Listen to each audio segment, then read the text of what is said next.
Mirë mbrëma dhe mirë së gjemë shikues të nderuar të emisionit Provita. Kësaj radhe, si që përvëreni, jemi duke realizuar këtë emision nga studioja jonë dhe gjithsesi drejt për drejt. E sonte në këtë emision do të trajtojmë një temë mjaft të rëndësishme që prek çdo familje. Do të flasim për rrugtimin arsimor të fëmijëve që nga hapat e para në qerdhe e deri tek sfidat e universitetit dhe ndikimin që ky proces ka në shëndetin e tyre mendor. Ku është roli prindërit gjatë vendimit të fëmijëve se ku të regjistrohen, si të mësojnë, kur të mësojnë, por nga ana tjetër edhe kur është koha kur ndoshta do duhet konsultim me psikologun, qoftë për ditët kur duhet të fillojnë regjistrimet, qoftë për festat e maturave, kemi mini matur, semi matur, po pse jo edhe absolventiat. Për gjitha këto ne sonte do të mundohemi të flasim dhe të sqarojmë çfarë dilema, por unë do thoja më tepër do marrim ca këshilla nga psikologja jonë, Edlira Destani, psikologe klinike, e cila njerit është edhe profesoresh në shkollën e mesme të mjekësisë, dhe nga këtu do të thotë mund të lirisht flasim me të edhe për nxënësit në shkollat e mesme, do të mund të flasim edhe për fëmijët me nevoja të veçanta, por shpeshherë edhe për ata fëmijë po të rinj edhe të rritur, që ndonjëherë edhe ju kontaktojnë për këshilla në aspekt psikologjik, qoftë për problemet e tyre, po pse jo ndoshta edhe thjesht për sqarimin e ca dilemave. Edlira, faleminderit që erdhe sonte, je këtu bashkë me ne edhe me shikuesit e Provitës, edhe si zakonisht me të vërtetë është kënaqësi që kemi në studio, sepse thash jeni një person i veçantë, jo që nuk kemi psikolog tjerë dini, jo që nuk janë të mirë, po disi me juve kam përshtypjen se mund të flas edhe për më të vegjëlit, edhe me ata me nevojën e të veçanta, por edhe me fëmijët dhe për fëmijët më të rritur. Faleminderit shumë për ftesën, Sevdie, ndjem e nderuar vërtet që jam në emisionin tuaj. Faleminderit për gjithë këtë hyrje të tillë. Është e vërtet që të flasësh për fëmijët edhe për gjendjen e tyre psikologjike në momente që në pamje të parë duken momente shumë të gëzuara, shumë të arreshme, pak a shumë festa edhe familjare, jo vetëm vetjake. Çuditërisht duhet ndonjëherë edhe ndonjë prekje nga psikologu, por besoj se sot do të flasim gjëre gjatë për këtë gjëre. Regjistrimi në shkollë fillore, regjistrimi në shkollë të mesme, pastaj vinë apo jo provimet e maturës, pastaj vinë edhe regjistrimet në universitet, ndonëse pakës ndoshta është herët, po megjithatë jo rastisht e zgjodhëm këtë temë që të kanë, domethënë, kohë dhe prindërit nëse na ndëgjojnë, nëse marrin ndonjë këshill, dinë se si të veprojnë. Gjitha këto janë një farë lloj gëzimi, apo jo. Por nga ana tjetër shkakton edhe një farë stresi, një farë ankthi, dhe nëse mastaj flasim edhe për festat e fund vitit, ekskursionet, shëtitjet me klasën, me shokët, shoqet, vjen edhe një problem tjetër financiar, që po prek shumë familje, sepse çdo prind dëshiron, domethënë, t'ia plotësoj gjitha ato dëshira fëmijëve, po ja që ndodh që ndoshta edhe nuk mundet, edhe ja këtu nuk dim, mendoj se si të veprojmë. Duhet të vendos fëmija apo prindëri, do ju lejuve për fillim për këtë muaj maj, qershor, na flisni ju si edhe mësimdhënëse apo jo, para se gjithash, jeni me nxënës të shkollës së mesme, pastaj edhe si psikolog. I dini shumë më mirë se unë edhe se shumë kusht tjetër. Kam vërtet fatin që t'jem mësimdhënëse në shkollën Dr. Pamçe Karagjozov, ku nxënësit janë vërtet ata të cilët të orientojnë të shohësh në sy të vërtetën, pa filtra në mënyrën se çfarë duan në të ardhmen, po ashtu shumë shpesh i shoh edhe nën presionin e asaj që ata ndjejnë se mund të mbrinë dhe opinionet që ka familja dhe kushtet e cilat mund të ofrohen, sepse normalisht që jetojmë në një shoqëri e cila është pak e ashpër për mënyrën se si i lë të rinjt të kenë ëndrat e tyre. Gjendja ekonomike po e nis nga ajo gjëja më e vogël, elementi më i vogël që ju e cekët pak a shumë për këto shëtitjet në pranverë, në maj.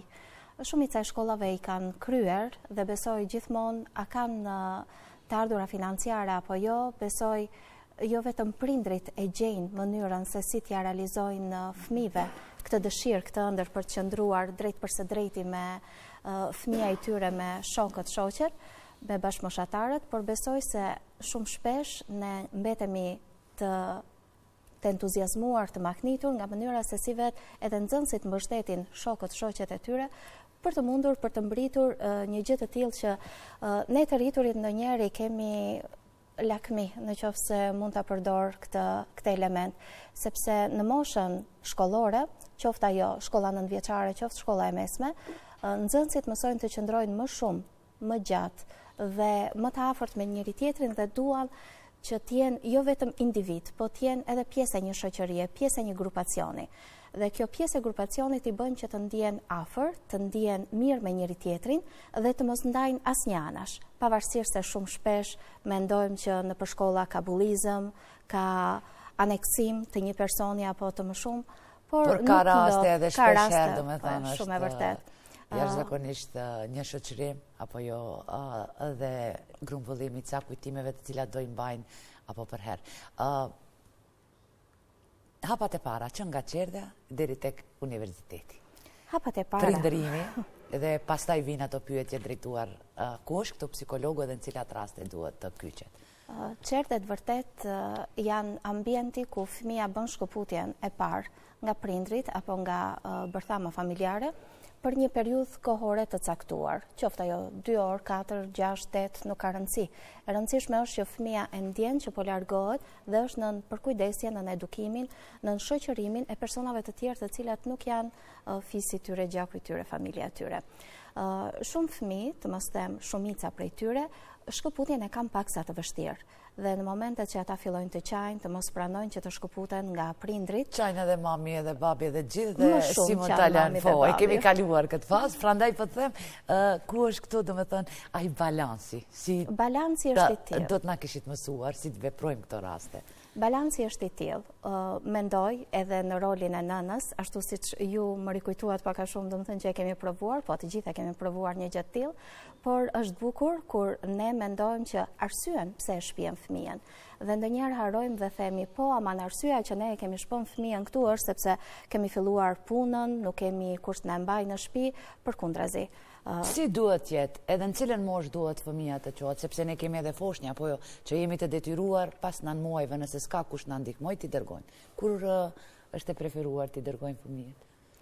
Fëmija që në momentin kur duhet të ketë hapësirën për të qenë pjesë e një grupi, ka nevojë që të jetë me bashkëmoshatarët e vet. Për këtë arsye është mirë, domethënë që ne të mendojmë diku në moshën 1 vjeç e gjysmë, kur kanë filluar hapat e parë vërtet të bëhen shumë më të sigurt, kur ka filluar të tentoj vetë që të ushqehet, kur ushqimi nuk është ai standardi, fillojnë që të shkëmbejnë fjalët e para jo vetëm me prindrit, por edhe me të tjerët. Dhe besoj që do jetë një nisje mirë që shoqëria në kuptimin e bashkëmoshatarëve të mos jenë vetëm të afërmit që vinë me bashkëmoshatarët, sërish po e them, por që janë të afërt, por as në momentet kur janë në çerdh, në këto hapësirat për lojë. Por çerdhja dhe kopshti janë ato që kanë një bazë të caktuar, edhe e mbajnë një ekuilibër shumë të mirë për fëmijët.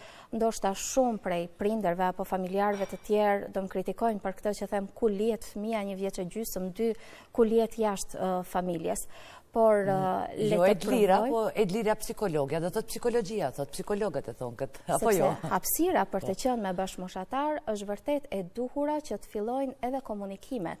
Komunikimin të mos ta kenë shumë të ngushtë edhe shumë të limituar, por ta kenë vërtet me fjalët që ju përshtaten fëmijëve, me veprimet që ju përshtaten fëmijëve dhe me programe të cilat janë edukative, arsimore, dhe pse arsimi është shumë më lart më pas, por le ta them kështu në përgjithësi, është një proces i cili vetë se duhet të filloj me hapin e dur. Të jemi vërtet, domethënë shumë të sinqert me atë që themi, nuk mundet prindi pavarësisht dëshirës së mirë që të qëndrojë për atë periudhën 6 apo 8 orëshe në shtëpi me fëmijën dhe të ketë të bëjë edhe rolin e prindit, edhe rolin e bashkëmoshatarit, sepse ka edhe, le të them kështu, angazhime të tjera, por ndonjëherë bën një lloj cikli ku edhe prindi, le të them, merr një rutinë që nuk është entuziazmi ashtu si më përpara. Por shumë shpesh prindrit gabojnë dhe fillojnë të flasin me fjalë të mëdha, me fjali shumë të gjata, me mendime të cilat janë shumë herë më të thella, që për fëmijët është le të them, si hieroglifet kur duam t'i lexojmë dhe në të rriturit, edhe për fëmijët janë shumë të pakuptueshme, gjërat që prindrit apo të tjerët e afër duan t'i mësojnë fëmijës në atë periudhën e çerdhes apo të kopshtit. Sepse fëmia vërtet duket sikur kupton, por më shumë fillon që në ambientet e shtëpisë të jetë ai fëmia që zbaton disa rregulla standarde në një hapësirë që edhe 200 metra katror të jetë, prap do jetë një limit 200 metra katror, i cili do jetë me të njëjtët njerëz, por shumë më të limituar sesa në grupe të çerdheve dhe të kopshteve. Ndërsa çerdhet dhe kopshtet, dashje pa dashje, nuk shohin që nëse fëmia nuk ka një veprim korrekt të thotë s'ka gjë, por e mëson që herën tjetër të mundet që të ndryshoj. Kurse prindrit, gjyshrit, gjyshet janë të gjithë ata me atë zemrën në dorë që thonë, po s'ka gjë, do rritet dhe do mësoj. Do rritet e vërtet dhe do të mësoj, por do të mësoj pasi ne ta korrigjojmë. Jo pasi ne tolerojmë dhe papritur vim në një moshë ku duhet të shkojë në klasë të parë dhe themi si mundet kështu. Unë mendoj që duhet filloj prej hapësirës, në qoftë se tolerojmë 1 vjeç e gjysmë deri në 2, besoj që më pas fëmia do jetë shumë më i lidhur, sepse mëson një rutinë e cila do jetë më përtace, më e ngadalt, më në një territor për të cilën ai do të jetë më komod që të mos flasi shumë, të mos lëvizi shumë, të bëj lëvizjet që shumë shpesh bëhen gabim nga prindërit që ju japin telefonat në dorë, që i lënë shumë para ekraneve të televizorit, sepse sa do të pretendoj prindi që do të blej lodra pa fund për fëmijën, do të lexoj metoda nga më të ndryshmet për fëmijën, nuk do të jetë në atë hapësirën e duhur që të thotë prisni pak fëmijë sepse unë vërtet kam mësuar, ju kam ofruar, por hajde tani po marr me qiraeve një grupacion prej 12 apo 20 fëmijëve të tjerë, edhe po ju asjell në shtëpi në çdo moment kur ju të keni nevojë. Një gjë e tillë nuk na ndodh. Për atë arsye kemi çerdhet dhe kopshtet.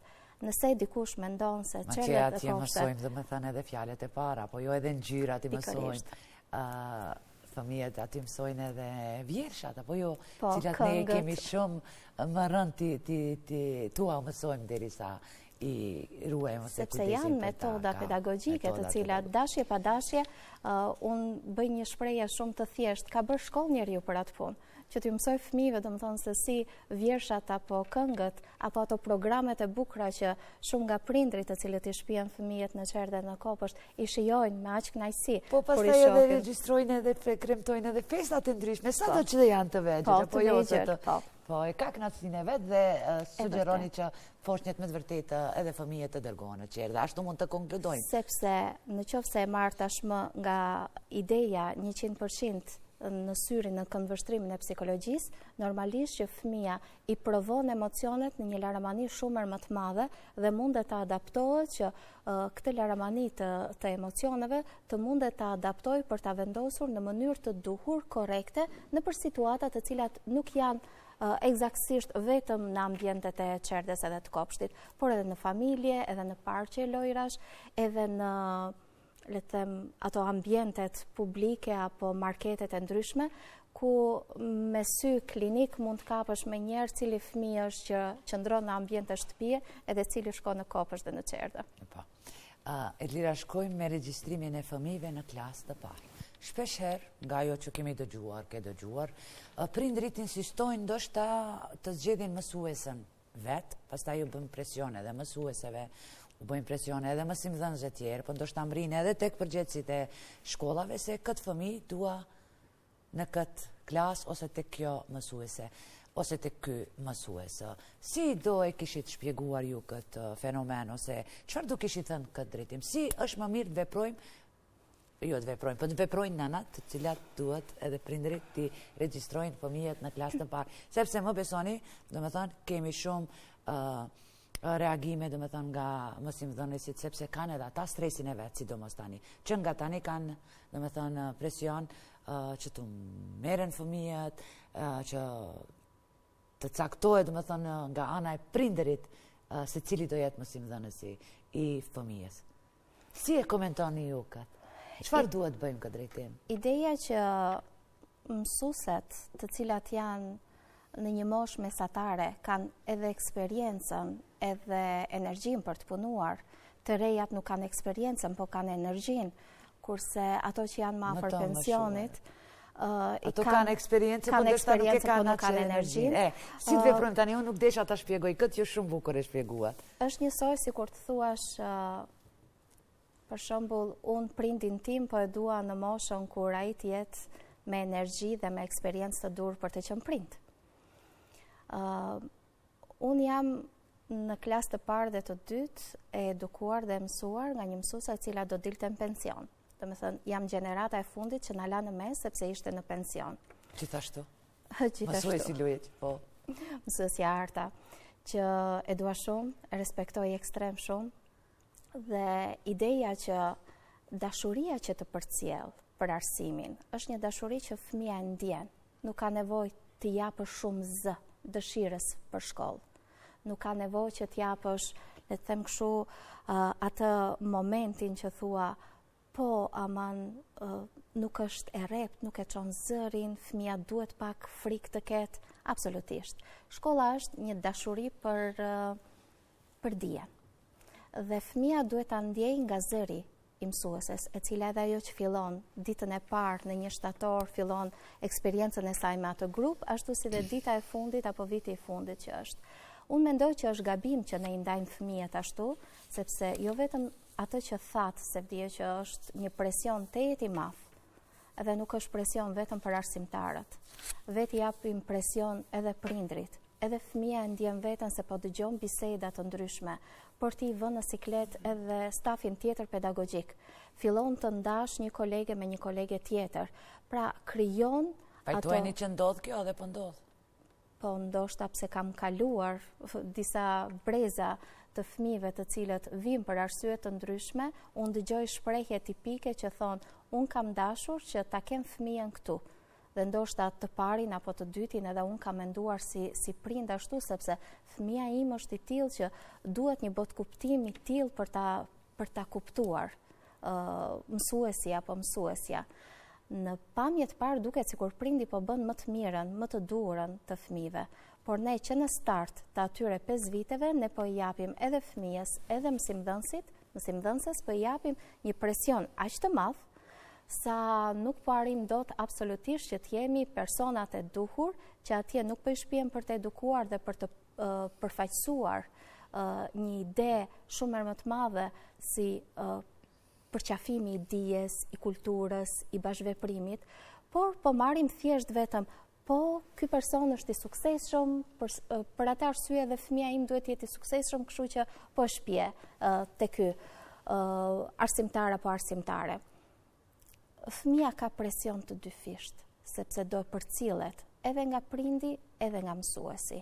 Përveç presionit të vet që e ka, që duhet më shumë detyra të bëj si aty, por më shumë teknikisht nga një klasë më herët apo nga kopshti. Nëse ne do të linim fëmijët tanë që si ajo pjesa, do të thënë, si të binte shorti, do i kishim hequr vetes një peshë shumë të madhe. Por do i kishim hequr edhe arsimtarëve të asaj shkolle një peshë akoma më të madhe. Dhe do kishim lënë në një rënje të lirë, që në shprehjen që unë po them, ndoshta keq kuptohet. Por, nëse ne lëm ujit të rjedh, pa pengesa, ajo do vazhdoj të marri rjedhën e vetë. Sepse prindi nëse ka insistuar që ta ketë në një arsimtare, dhe këtë presion nga mos suksesi fëmijës, do e përcjellte fëmia, do e dëgjoj fëmia se si e komenton në shtëpi, do e dëgjoj se si e komenton të arsimtari. Arsimtari do e ketë atë presion nga prindi, por edhe nga fëmia. Atëre ku shkojmë?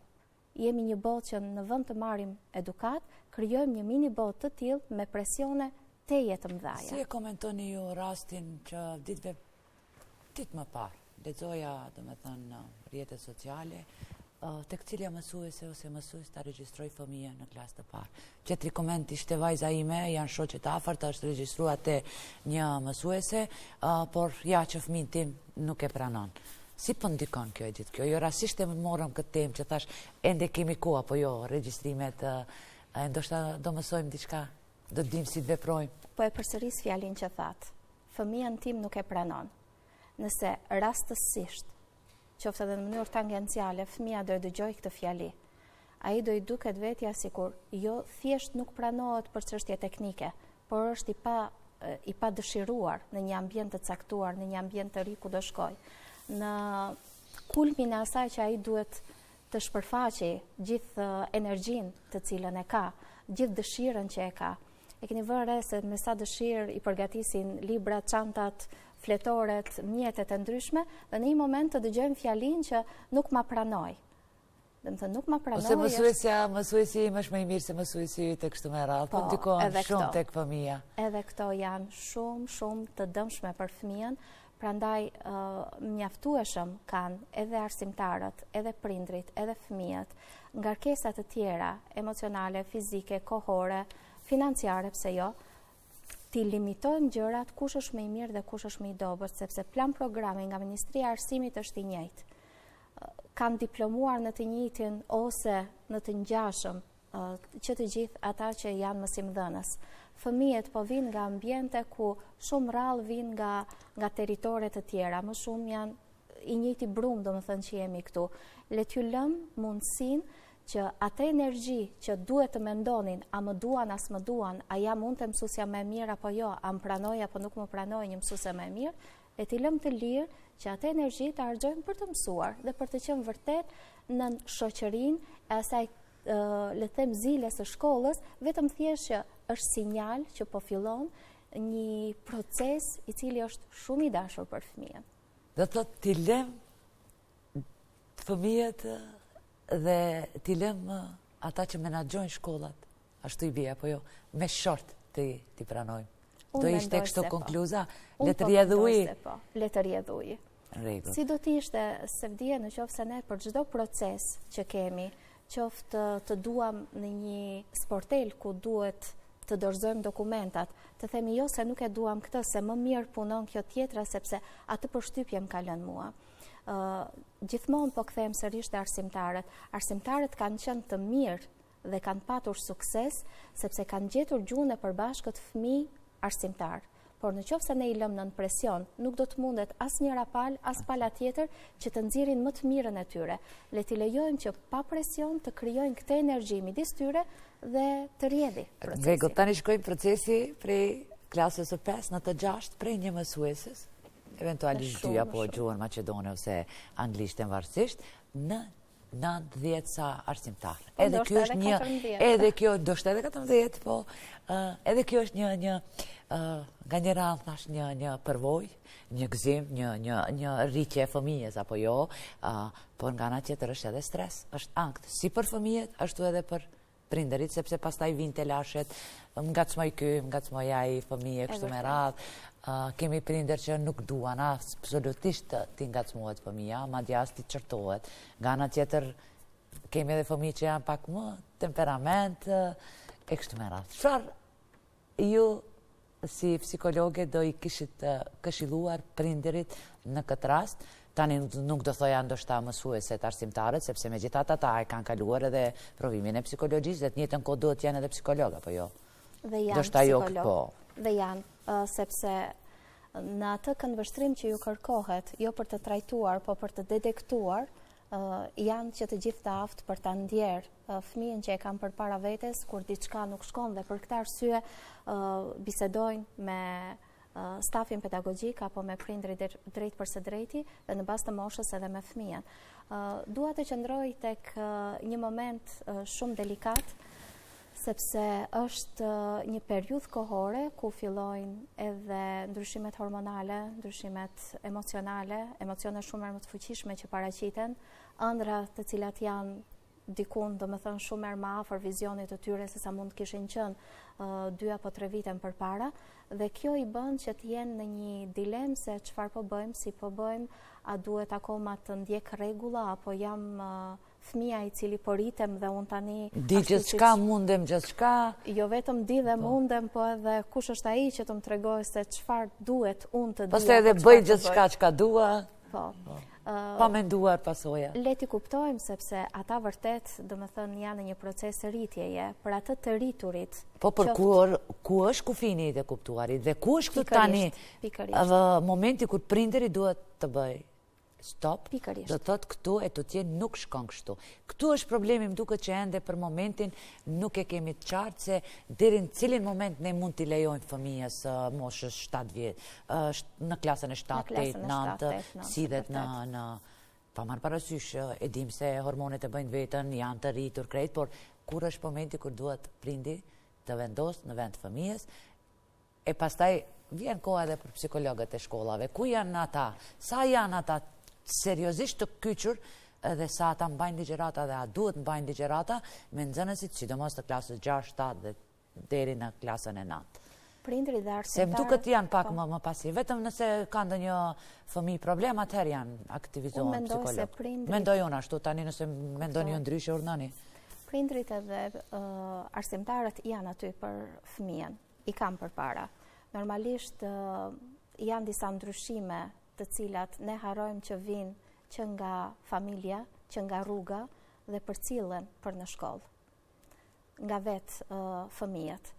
Ne tani gëzohemi që fëmijët janë shumë të zgjuar, marrin shumë informacione, janë shumë më të dishëm se sa para gjeneratës, por këtë peshën për ta mbajtur fëmia është po ashtu e njëjta peshë e rëndë, sepse ata nuk mundet dot që të kenë një mendim kritik të tillë, të aftë, që të dinë se deri ku është limiti.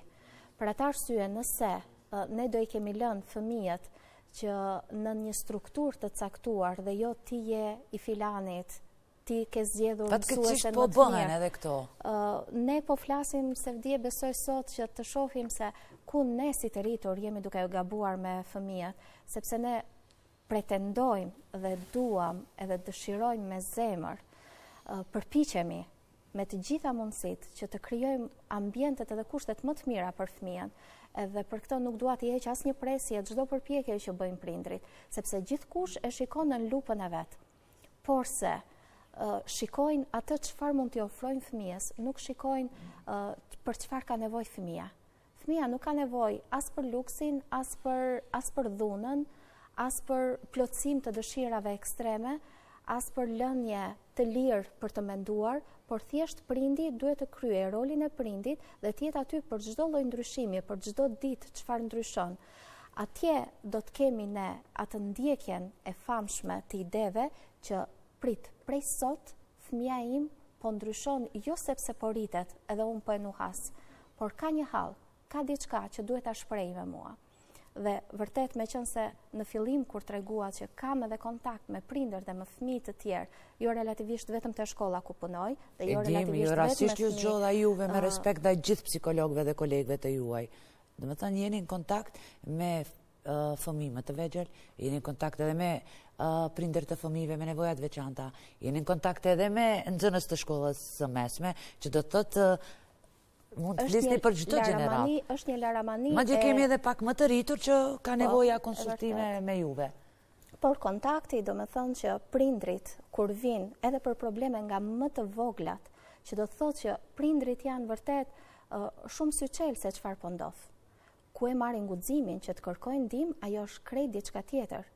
Varet nga komplekset që mund të ketë, nga problematikat që mund të ketë prindi. Por fëmia dashje pa dashje në një mënyrë apo në një tjetër, qoftë edhe nga orët më të zgjatura që ri, i mbyllur, i vetmuar, nga 2-3 lugë më pak që mund të haj, për 1 orë më pak që mund ta bëj gjumë, apo më shumë gjumë. Të gjitha këto janë elemente që prindi shikon. Kurse kujdestari, meqense apo arsimtarët e tjerë e vënë re se kur ky fëmijë ka filluar që të ketë një vëmendje shumë më të tërhequr, një mënyrë të kthyerit të përgjigjeve apo një interes shumë më të ulët. Pra janë në kontakt me fëmijën, me prindit, po asnjëherë nuk është vetëm 1 me 1. Gjithmonë bëhet një trekëndësh, për të cilën më përpara ne jemi le të them, kemi qenë shumë herë më entuziast që ka funksionuar familje, shkollë, fëmijë, por se jo se tani nuk funksionon, por funksionon me të tjera lente. Kemi ndryshuar, i kemi bërë pak më moderne dhe ka filtra pas filtrash, sepse ne nuk duam thjesht vetëm të ndihmoj fëmijën, por përpara se sa të fillojmë që t'ja lëm profesionistëve në dorë, duam vetë ta detektojmë. Dhe gjatë atij detektimi ne mund të bëjmë gabime shumë të mëdha, sepse mund të cënojmë një shok, mund të cënojmë një mësimdhënëse, mund të cënojmë një vetë fëmijën apo një prej prindërve apo të afërmve. Çfarë sipas jush është më me prioritet? Të kemi një fëmijë që mëson shumë, kemi pesa, i urtë, apo kemi fëmijë që ndoshta mëson shumë, por është jashtëzakonisht temperament, bën probleme në shkollë, mos them tani bezdis në zënësit e tjerë, mos i më dhënë sipas ligjit s'guxojnë, apo jo të jenë të rrept ndaj fëmijëve si dikur ju kujtohen mësuesit tanë, do të thotë... Unë vi nga një gjenerat edhe nga një vend ku... Ju kujtohet kjo kështu? Ju kujtohet? E mu më kujtohet, po. E du të them, ku po bëjmë lëshimin dhe për këtë moshë të caktuar për çka folëm deri tani, një këshill lutem që pastaj kemi edhe tema tjera. Jemi hiperprotektiv si prindër dhe jemi shumë hedhës të kritikave ndaj të tjerëve, përpara se sa të fillojmë veten. A do t'i besojmë fëmijës çdo herë, fëmijës?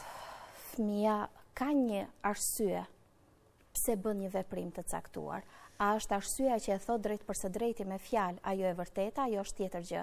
Por derisa fëmia po ndryshon, atëherë ka diçka. A janë ato fjalë që thot, fjalët e vërteta, ndoshta jo, ndoshta edhe nuk po i kupton, ndoshta edhe po i fsheh për arsye të caktuara.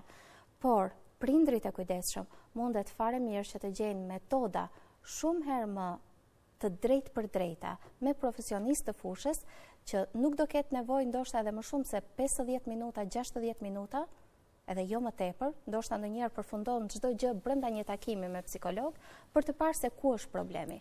Nëse fëmia ka shumë ditë pa shkuar në shkollë dhe vetëm me një teknik psikologjike mundet të zbuloj se ku është problematika, besoni që ndonjëherë edhe vetë fëmia thot se kisha menduar që këtu qëndronte problemi. Sepse ne vërtet themi që po riten, por nuk mund ta besojnë dot që ndonjëherë elemente shumë më të vogla, pak si të koklavitura, nëse mund ta them kështu, perceptimi ndryshe që fëmijët mund t'i bëjnë një çështje të caktuar, ndonjëherë mund të ndikojë për ndryshime sjelljesh, kurse për sa i përket ajo, a e duam një fëmijë me pesa dhe të qetë apo me pesa dhe temperament, ne nuk mund të ndryshojmë dot temperamentin e fëmijës. Përkundrazi duhet i përqafojmë të gjithë dhe duhet t'ju kushtojmë kohë edhe mund që të gjithëve. Në cilat raste duhet vizitohet nga ana e prindërve bashkë me fëmijën një psikolog, pavarësisht se cilis do të thotë juve apo jo, kemi psikolog gjithandej. Nëse shef që me të vërtet diçka nuk po shkon me fëmijën, qoftë është problematik në shkollë, qoftë në shoqëri, qoftë është i mbyllur, nuk mëson, nuk pranon jon, kështu me radhë. Nuk do të shkojë në shkollë. I përplas dyert pak më shumë se sa është e tolerueshme për veshët e prindërve, që të gjitha këto, por unë besoj në momentin kur fëmia të filloj të bëj veprime të cilat më nuk janë funksionale për të, nuk janë orientuese për të, nuk jep zgjidhje, sepse edhe joja ndonjëherë nuk është puna që është thjesht përgjigjja e duhur, por thjesht është një ikje nga problematika të caktuara. Pra, në qoftë se mund ta përmbledh, prindi duhet të jetë i kujdesshëm që me ndryshime të caktuara të fëmijës, që po bën sjellje apo veprime të cilat nuk po kryejnë ndonjë funksion të caktuar, nuk po e nxjerr dikund, nuk po gjen dot zgjidhje, qoftë se ka ndryshuar diçka, atëherë është mirë, domethënë, të takohet me një psikolog. A është ky psikologu i shkollës apo psikolog tjetër në institucione të tjera? Ne kemi në çdo shkollë psikolog. Unë ju pyeta edhe atëherë nuk i kam vizituar motiko, nuk mund të paragjykoj, nuk mund të them se janë aktiv apo nuk janë shumë, por a mendoni se spaku një herë në muaj çdo psikolog i shkollës ose çdo ditë nga një klasë duhet kaloj të mbaj ligjërata për sjellje për atë, sepse dikur nëse na dërgoni në psikolog ditë se jemi fëmijë problematik, nuk do të thotë se nëse shkojmë tek psikologu ne mund të jemi problem. Psikologët në përshkolla vetë se i gjejnë metoda të ndryshme për të qenë në qasje me nxënësit. Unë nuk mundet këtu të limitohem në shkolla fillore apo në shkolla të mesme se si është kontakti i psikologëve, sepse secili prej tyre ka edhe një plan. Edhe nëse nuk e dim si do të kishit sqaruar ose çfarë do kishit këshilluar. Ose ja, jepeni mendimin e juaj. A duhet një psikolog i shkollës, sidomos në shkollat fillore, në klasat këto më të larta, do të 6-9, të takohet më shpesh me fëmijët, mbaj ligjërata, të pyes si janë, a kanë probleme, s'kan probleme. Po i bie referatull. nuk po shkoj drejt për së drejti çfarë Si duhet të të bëjë doni, psikologu. Lira, kryesore na jepni një mendim të Por juaj. mendoj domethënë Që mos dalune që po flas. Jo, pikërisht. E folur asnjëherë nuk na ka bërë keq, gjithmonë domethënë bisedojmë për të gjetur një zgjidhje, një zbutje të problemit. Ose thjesht vetëm të hedhim një mendim dikund. Unë mendoj që psikologët duhet të kenë shumë më pak dokumentacione, shkresa, administrat, sepse psikologu është i prirur për të qëndruar me emocionet, me sjelljen, me mendimet e të tjerëve. Qofshin ato në shkolla, qofshin ato edhe në institucionet të tjera. Duhet takuar, Psikologu ka duhet shef në sy nevojë fëmijët. pikërisht për syt e personit tjetër. Prandaj, çdo lloj shkresurine, nëse mund ta përdor këtë zhargon, është e tepërt për psikologun sepse ata janë të prirur pikërisht për të ndihmuar dhe dëshira e çdo lloj psikologu besoj se është pikërisht e tillë që të jenë drejt për së drejti me fëmijët në kontakt me ta. Lira, momenti më stresues për çdo familje që kanë nxënës që përfundojnë shkollën fillore dhe ja tani vjen regjistrimi në shkollat e mesme.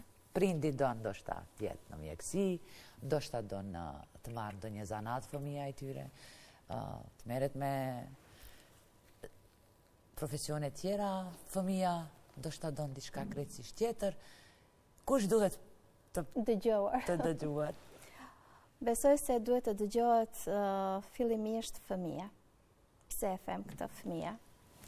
Sepse fëmija edhe kur të pranoj mendimin e prindit, sepse në fundit prindi do të ketë, le të them, nënshkrimin përfundimtar për ta pranuar, edhe te dokumentet pranuese të shkollës së mesme duhet të jetë patjetër nënshkrimi i prindit. Të paktën shpresoj të mos jem e informuar gabim, por është emër mbi emër i prindit edhe është pastaj edhe nënshkrimi i nxënësit, po besoj dhe mendoj se nëse ne jemi prindër të kujdesshëm dhe i dëgjojmë fëmijët qetësisht, edhe i dëgjojmë nga fillimi në fund, cilat janë dëshirat e tyre, cilat janë synimet e tyre, por qetësisht. Ashtu qetësisht mund t'japim edhe ne mendimin ton si prindër, se çfarë nga këto mendime që ai ka mundet të jenë vërtet largpamse për të, varësisht çfarë ideje mendimi ka prindi për fëmijën e vet. Por nëse sado shkollën më të mirë të mundshme t'ia gjej prindi fëmijës, nëse ai nuk shkon me atë dëshirën dhe mbi të gjitha shkon sepse e ka detyruar, le të them kështu, prindi, edhe sikur të jetë më i miri i mundshëm, edhe sikur të ketë kapacitetin më të mirë, asnjëherë nuk do të jetë një fëmijë që me dëshirë do të vazhdojë procesin edukativ arsimor. Domethënë do jetë gjithmonë. Do i mungon gjithmonë diçka. Do jetë gjithmonë ai fëmia që mund të jetë në atë tabelën e nderit, me ato diplomat pafund, me ato pjesëmarrjet me medalje pafund, por që brenda do të kemi një fëmijë të thyer emocionalisht. Si mund ta di? Po nëse ne po ecim, jo rastësisht ju keni ecur që nga çerdhja te fëmijët. Pra ne jemi në çdo hap me fëmijën dhe jo detyrimisht po të kemi bler një kasket astronauti, dikur dhe fëmija e ka pëlqyer shumë, ne duam që ai të bëhet një fizikant me famë botrore. Por ideja është që hap pas hapi ne ta ndjekim fëmijën dhe e dim se ku janë, le të them, jo vetëm prirjet, po edhe dëshirat. Çfarë janë diçkan, çfarë don? Pikërisht, ndërsa shumë shpesh fëmijët, sidomos në klasat të 8 dhe të 9, fillojnë të krijojnë një lloj shoqërie e cila është, le të them, ngjitse me njëri tjetrin. Nuk duan të ndahen. Ku shkojnë ata, duan të shkojnë. Ku shkojnë duan. A mund të jetë gabim? Është gabim. Nëse na dëgjojnë ndoshta është gabim. Fëmijët në këtë moshë. Është gabim sepse në moshën edhe është e vërtetë se shoqe, shoku, klasa shkojnë në një shkollë dhe gjithë duan të jenë bashkë. Sepse nëse të gjitha shoqet e mia kanë dëshirë të shkojnë në mjeksi dhe unë po shkoj me shoqet e mia, po nuk po shkoj në mjeksi, atëherë unë nuk do ndjek mësimet e shkollës mesme të mjekësisë, por do jem e fokusuar 100% te shoqet dhe nuk do arrit dot kur të shijoj një perspektivë time të parit të gjërave. Prandaj, shoqëria ka hapësirë tjetër për të qëndruar, le të them, me këto shoqe që do të shkojnë në shkolla të tjera të mesme, dhe është mirë, domethënë që edhe nga ana e prindërve pikërisht të bëhet e qartë kjo që shoqëria e mirë asnjëherë nuk humbet, do të keni kohë sa të duash, por nëse ne kemi edukuar fëmijët ashtu si duhen, ata e dinë që në bankat dhe në oborin e shkollës, shoqëria është shoqëria e shkollës, ndërsa ajo shoqëria e vërtet, domethënë, mundet pikërisht në ato hapësirat e tjera që fëmijët shqyqur kanë plot hapësirë për qëndruar. Si ta kalojnë stresin tani të provimit të e kanë pak të vështirë. E kanë vështirë, sigurisht. Sa po ndikon kjo tani, ndikon edhe të prindrit, sidomos të fëmijët. Ndikon. Si të reagojnë, si të prindrit ta marrin, si të qetësojmë, a ka gjasa të qetësojmë? Po, si jo. Gjithsesi duhet ulen të mësojnë, apo lo? Po. Duhet ulen të mësojnë, kanë një hapësirë më të limituar për të mësuar aq sa kanë mësime, prandaj do duhet të fokusohen por me pushime. Shumë shpesh bëjnë gabime edhe nxënësit e klasave të nënta duke përdorur pije energjike, kafein dhe gjithçka tjetër për të qëndruar sa më in atyre provimeve që do të jenë në fund të klasave të nënta dhe provimeve pranuese në shkolla të caktuara. Ky është një gabim shumë i madh sepse në vend që të jemi me një kohë që do e kalonin, le të them, në periudha të tjera me shoqërinë apo në shëtitje apo duke parë ndonjë film, të shpresoj shumë duke lexuar ndonjë libër, të jetë ajo hapësira like telefon. Duke bërë scroll nëpër telefona, po bëhem pak më in edhe unë, atëherë kjo periudhë kohore të mundet domethënë që të zvendësohet nga ato hapësirat ku të shfletohen më shumë libra të cilat janë me pyetjet për provimet dhe të jenë hapësira të caktuara pushimi dhe të mos cënohet orari i gjumit, orari i ushqimit. Nëse ne po flasim për një ankth i cili i paraprin, po ama çfarë do bëjmë provime, çfarë do thon prindrit e mi nëse unë marr 4 dhe jo 5, çfarë do bëhet me pastaj ulen edhe gjasat për të regjistruar apo jo, mund ngel të mos regjistruhet në atë shkollë. Çfarë na bën stresi, nuk na e bën kapaciteti apo le të them kështu, as kapaciteti mendor i fëmijës, por as volumi i madh i pyetjeve, sepse nëse fëmia nuk është i qetë, edhe sikur 5 pyetje të ishin, ato 5 nuk do të ishin në gjendje që të jepnin përgjigjet më të mira të mundshme. Ndoshta edhe sigurt, po. Duhet patjetër që të janë shumë më të qetë dhe kjo qetësia është, si thon, sikur unë po e them në ajër edhe humbet diku në studio. Por vërtet fëmia ka nevojë që të shikojë të reflektuar qetësi te prindrit.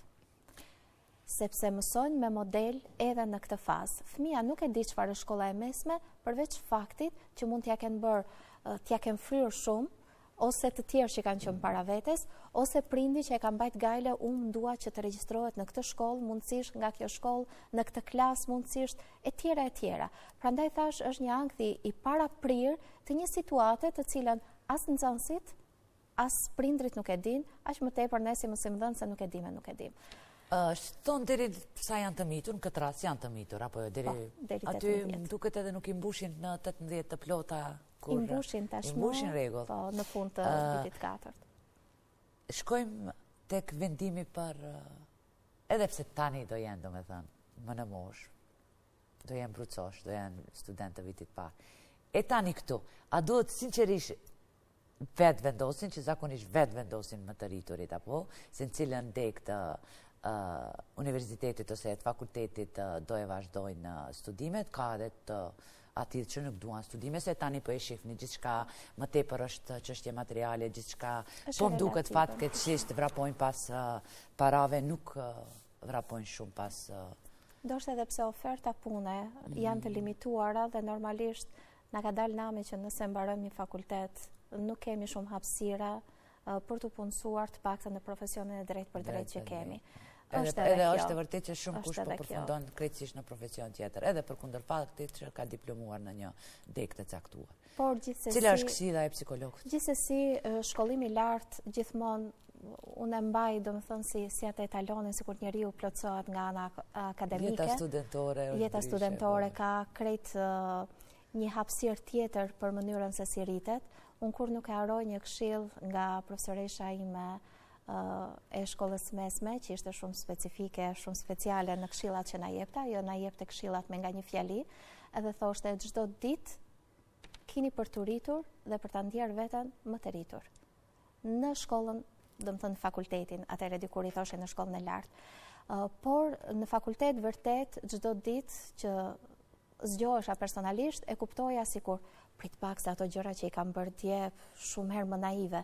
Edhe më dukej sikur çdo ditë për një periudhë relativisht të gjatë, e ndjeja veten sikur ritesha, sikur u poqja në vit parë të fakultetit, pa pritur që të mbaroja studimet. Por ideja është kjo që vërtet unë e kaloj dhe nga eksperienca, deri diku jam e kënaqur, ndonjëherë mund të bëhem edhe pishman, që nuk kam ndërhyrë absolutisht në zgjedhjen e drejtimeve të fëmijës. Sepse edhe nëse ne do t'jemi që do dëgjojmë fëmijën dhe pastaj do japim orientimet tona, siç tham për në shkollë të mesme, do e dëgjojmë fëmijën, por tashmë kujdes, do e dëgjojmë të riun, që nesër pas nesër do jetë në një profesion jetësor dhe ne do vazhdojmë të japim mendimet tona, por do t'jemi shumë më elekuent në ato që shfaqim dhe jo në dëshirat, po aman mami ka qef që ty të shoh mjek. Po, por babi do që të shoh bankier dikund. Të gjitha këto ide për të cilat shumë shpesh prindrit nuk i kanë realizuar si ëndrat të tyre, duan t'ju afaturojnë fëmijëve. Ne kemi raste edhe kur vetë fëmia zgjedh, po pastaj e shef që ka gabuar. Po, është e vërtet, por ajo që mua më pëlqen shumë në shekullin e 21. Po, në shekullin e 21 më pëlqen shumë një ide e tillë se kanë ndryshuar limitet kohore. Kanë ndryshuar limitet kohore se kur do e gjesh punën e parë, se kur do të krijosh familje, se kur do duhet të jesh 100% i pavarur, sepse është relative në varësi të mundësive që jepen. Prandaj, nëse gabon në vitin e parë edhe thot prit se nuk më pëlqen, është sërish vendimi i tij që të vazhdoj sërish një shkollë tjetër.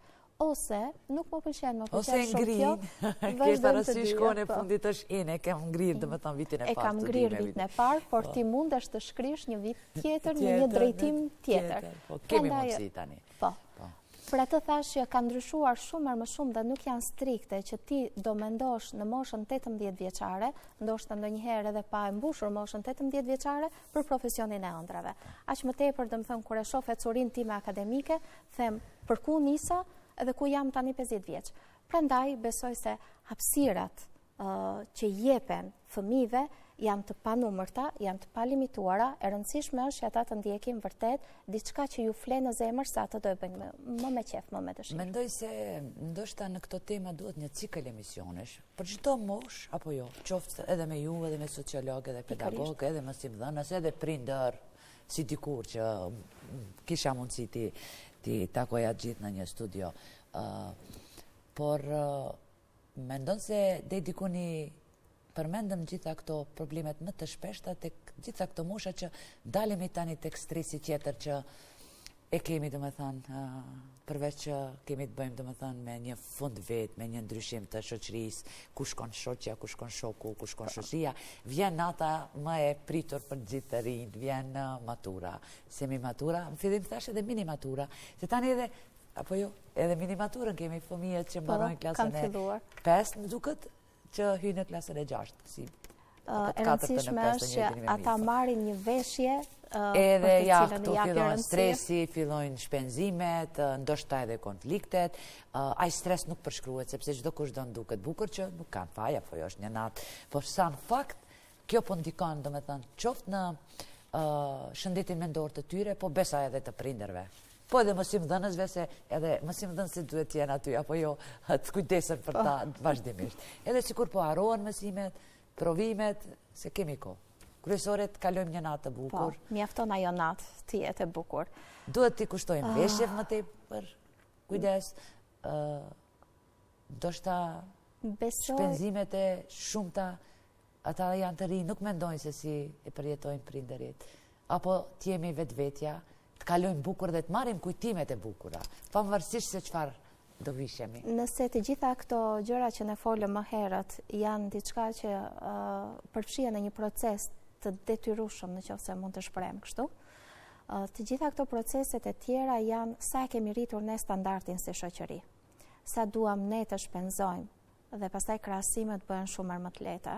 I kemi shndëruar në evente të cilat janë vërtet për një natë, por në evente të cilat janë shumë pompoze, shumë të rënda dhe shumë, do doja të thosha, me harxhime të cilat nuk do të kishin nevojë. Prindrit nuk janë për ato mbrëmje mature. Unë kam patur fatin të jem në shumë mbrëmje mature.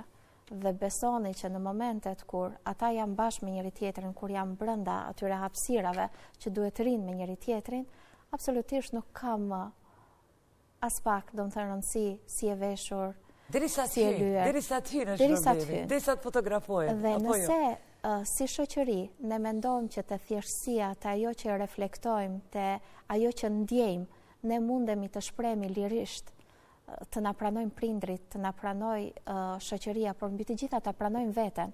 Ne mundemi fare mirë edhe shumë më thjesht dhe me më pak shpenzime të shkojmë. Po si do i bindim të rinjt, ja, na jep një këshill, sepse me të vërtetë kur futemi në sallë kemi kaluar. Atëherë gjithë jemi të barabartë.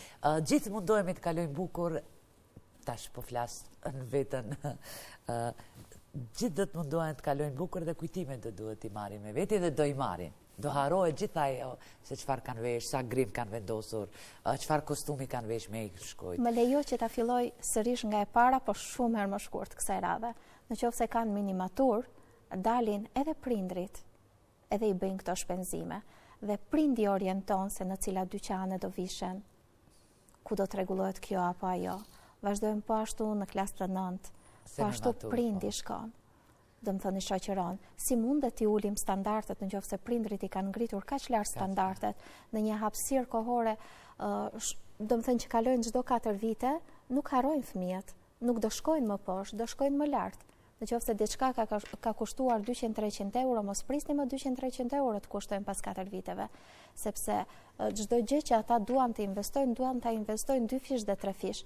Është njësoj sikur nëse ne kemi mësuar një fëmijë që t'i blejmë çdo gjë origjinal, nëse mund të shprehemi kështu, kemi kursyer për shumë çka tjetër, por nuk kemi kursyer kurrë për veshje, sepse fëmia duhet të duket bukur.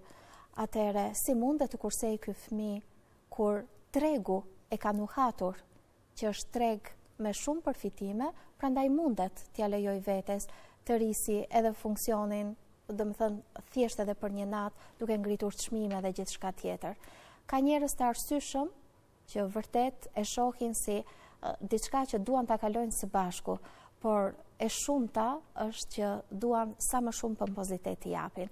Nëse edhe mediat do ecin pikërisht duke ndjer jo thjesht vetëm ndjesinë e keqardhjes për prindrit që po harxojnë shumë, të luksit të tepruar që po bëjnë maturantët, por të jemi gjithmonë në atë mjedisin ku t'i japim shumë herë më shumë pesh gjërave të cilat kanë vërtet vlerë, edukimit të tyre, stabilitetit të tyre mendor dhe gjithçka tjetër, sepse ne mund të kemi të veshur me 800 euro fustan, por zemra e tyre është, le të them kështu, me atake të pafund paniku, me problematika të caktuara, me pagjumësi, me momente depresioni, pa u futur, do të thënë ende në depresion, çfarë na duhet që ta paketojmë kaq bukur këtë dhuratë, kur dhuratën brenda nuk i kemi kushtuar rëndësi për t'i mbledhur copat.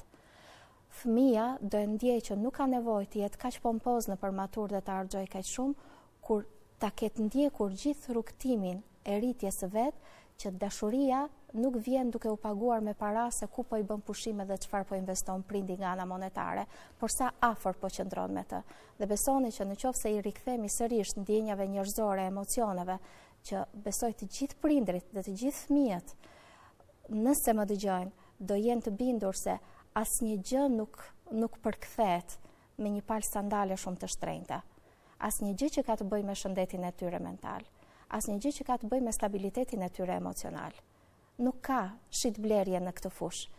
Prandaj nëse investojnë çdo ditë jetës së tyre të jenë emocionalisht shumë të fuqishëm, shumë të fortë, të mund t'i shprehen çdo gjë dhe të mund të dinë që t'i bëjnë ballë çdo lloj presioni, çdo lloj akti bullizmi, çdo lloj shtyrje, le të them çdo gjë e mundshme që mund vi, sepse shumë terminologji nuk doja t'i përdorja sepse nuk dua të ta kaqëzoj për diçka tjetër, por fakti që të rinjt tanë janë duke kaluar në për strese emotive shumë të thella dhe ne prap po mendojmë që stresi më i madh i prindit është mbrëmja e maturës apo e semi maturës, atëherë prindi ka diçka që nuk është në rregull. Më falni që e them këtë, sepse prindi jo thjesht vetëm po t'ja refuzoj çmimin e fustanit, të sandaleve, të kostumit, do jetë ai prindi që po ja mohon, sepse prindi duhet të ishte aty shumë më herët, kur fëmia të kishte nevojë që kur është zënë me shokët të fleti me fëmijën edhe ti tregon se nuk ka me rëndësi çmimi, me rëndësi është t'jesh vetvetja, të kalosh bukur.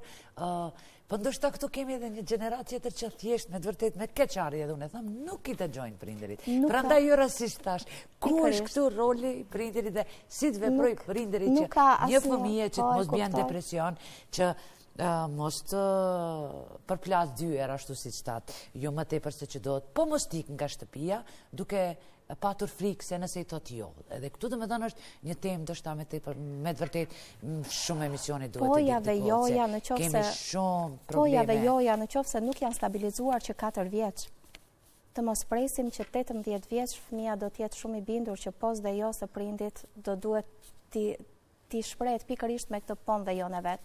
Unë nuk jam kundër një fëmije i cili është emocionalisht shumë i plotësuar, mendërisht është shumë i qetë, dhe vesh jo 800, po edhe 1800 fustan apo kostume ose diçka. Jo, mos del tani se ne po anojmë për ata që ka se dikush mund të thotë shumë lehtë, po ne kemi edhe veshim shumë thjesht. Pikërisht nuk jam kundër asaj, absolutisht. Keq kuptohemi, po e kemi idenë e këtij emisioni që për ato që kanë probleme, ato që domethënë të rinj që thatë edhe vetë emocionalisht nuk janë, tash llogariteni edhe nuk kanë, ndoshta mundësi, po kemi edhe ata që kanë mundësi, po nuk janë. Prandaj thash juve si psikologe, është koha kur kishte me qenë mirë ndonjë këshill për prindërit që na ndjekin. Se jemi krejt ka fundi, kemi disa minuta, po ju lejuve të flisni për gjithçka që mendoni se unë e lëshova. Të jesh prind është art.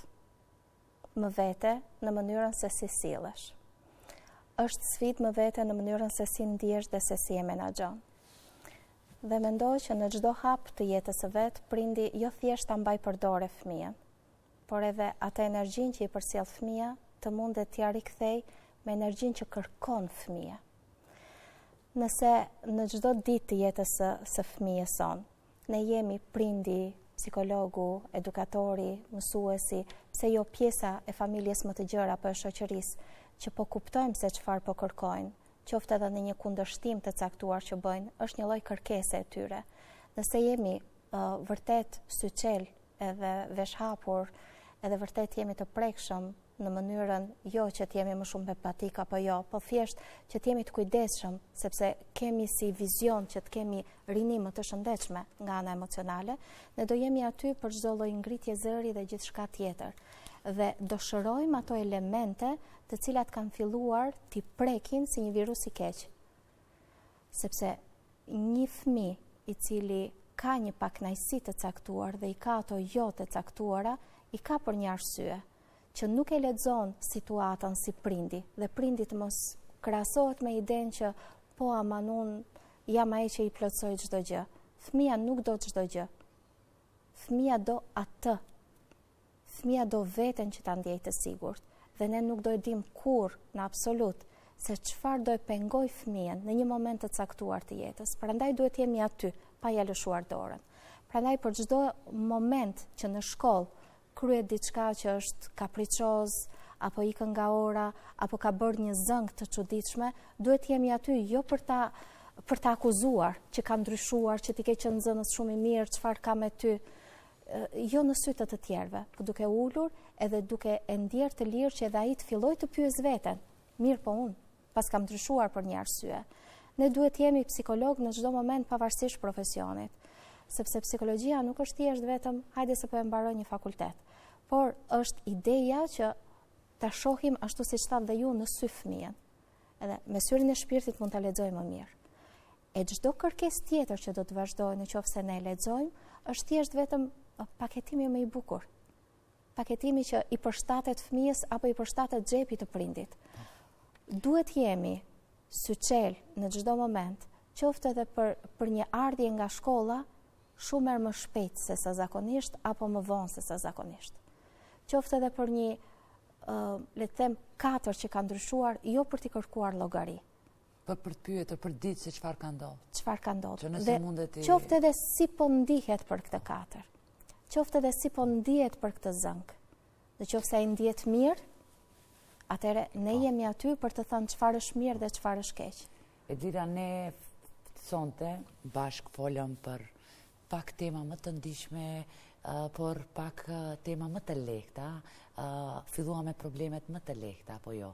Me streset, përfshirë këtu edhe rastit, apo edhe periudat e gëzimit, regjistrimi në klasë të parë, në shkollë të mesme, kështu me radhë, se ne kemi shumë probleme serioze, për cilat duhet flasim, jo vetëm nesi, po mendoj që si shoqëria përgjithësi, sidomos kur kemi të bëjmë din, përveç me bullizmit, ne kemi edhe rrahje masive, maltretimet të fëmijëve, madje edhe në rrjetet sociale publikohen e kështu me radhë. Po thashë fillojmë me këtë temë, që pastaj dalim në ndonjë nga emisionet e radhës, edhe me përfaqësues tjerë, domethënë edhe me profesionistë të tjerë, që sadopak, ndoshta edhe ne të mundohemi që si të shprehemi edhe në aspekt psikologjik të kthjehemi pak edhe ne si prindër, sepse jo çdo herë shkolla edhe mësimdhënësit i kanë faje. Sepse gjithçka fillon nga familja, pastaj nga shoqëria e tek shkolla. Se edhe shkolla në suaza të orarit duhet ban llogari fëmijën të mos e lënë jashtë apo jo, oborit të shkollës. Por ngelet për ndonjë emision tjetër. Faleminderit shumë. Faleminderit shumë për jush. Faleminderit. Shikues të nderuar, kaq për këtë emision.